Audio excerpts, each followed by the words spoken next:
Pakistan. It's a land of majestic mountains, deep valleys, and flowing streams. But the tranquil beauty of this South Asian country is often marred by acts of terror, such as suicide bombings. People have started thinking that people of Pakistan are terrorists, which is untrue. 99% people are fun-loving people.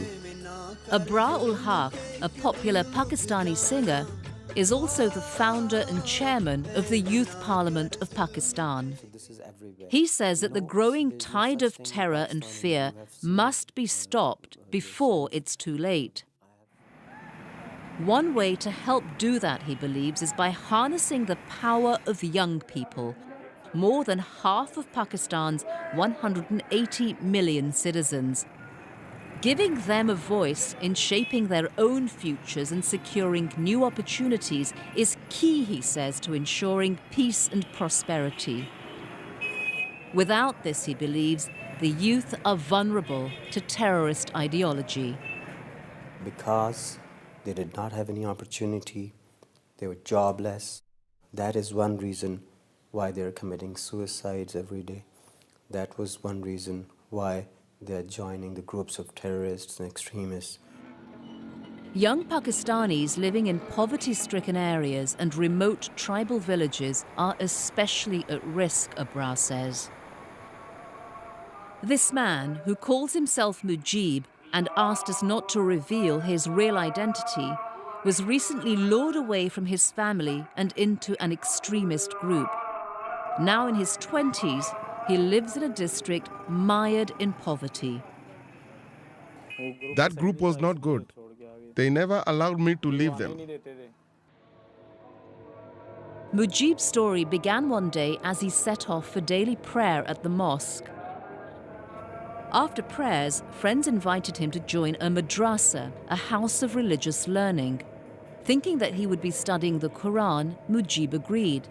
But it didn't take him long to realize that instead of religious teaching, he was in fact being trained to wage war.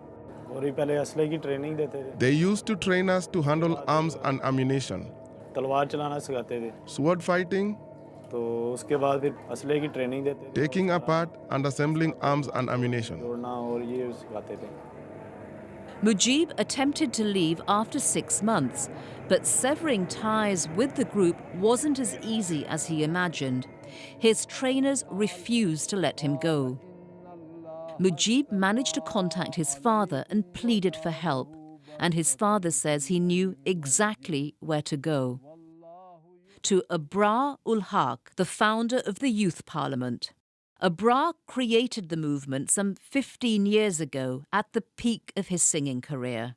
When I started singing, I earned a lot of money, and I wanted to buy a jet for myself. But Abrar's dreams never materialized. Instead, marked by his mother's death, Abrar decided to put his time and money into helping humanity. First, he built a hospital in his mother's name, and it was during a fundraising campaign for the hospital that Abrar felt the power and potential of Pakistan's youth. I found them very, very enthusiastic. They supported me in a huge way. I thought their potential could be used even better. Inspired, he quickly set a vision for his new movement, to utilize the energy of youth to build a nation free of violence. And one of his first steps towards that was negotiating Mujib's release from the terrorists. That convinced him that he needed to work harder, teaching young people to speak out, not just against the threat of terrorism, but against all injustices and issues affecting their lives and their communities. Youth Parliament ke platform pe his work caught the attention of the United Nations Democracy Fund, and they are now working together to provide Pakistan's youth new opportunities and the chance to have a say in the future of their own country. I think the spirit of democracy already prevails there. So it will automatically emerge. We're not imposing democracy on them. In fact, they're taking their message of change and making themselves heard in ways that resonate with their generation. Through films like this one encouraging young people to assert their rights, and through songs with a message, all created by youth, for youth.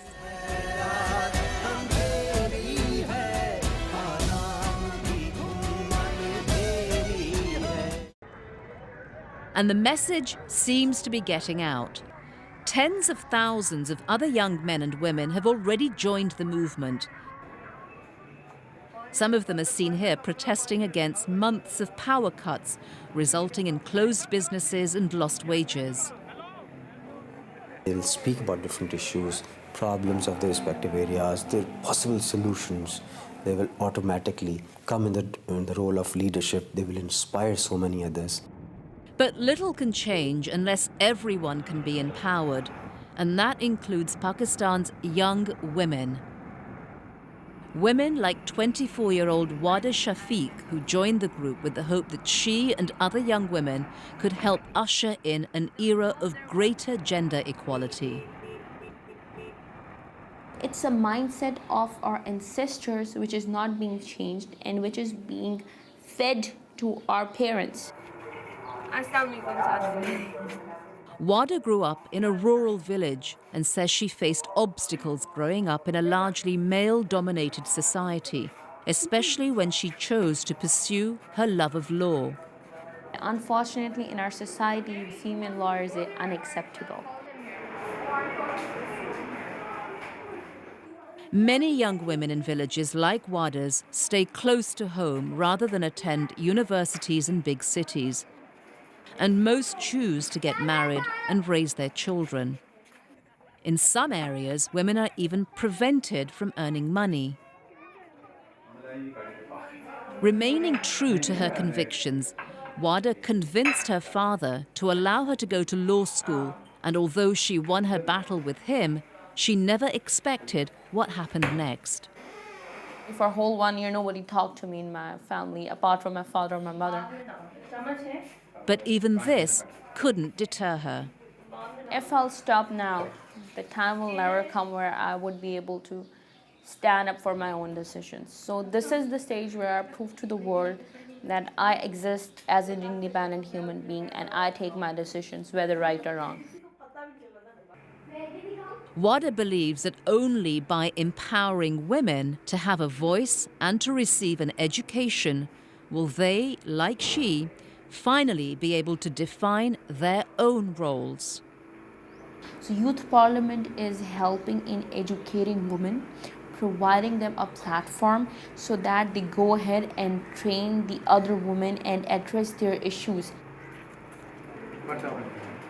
And once again, the Youth Parliament is using the medium of their generation to spread her message through these televised debates where young men and women present opposing views and arguments close to those taking place in Pakistan's parliament. Democracy is also sensitive to the needs of women at the same time. It's a good start, but it won't stop until those trained begin to obtain real leadership positions throughout the country. Positions like that of this woman, Shagufta Sheikh, a member of the regional parliament, who believes she's making a difference in her community. Women are working just like men in the assembly. I have completed about 70% of the work for the people of my constituency.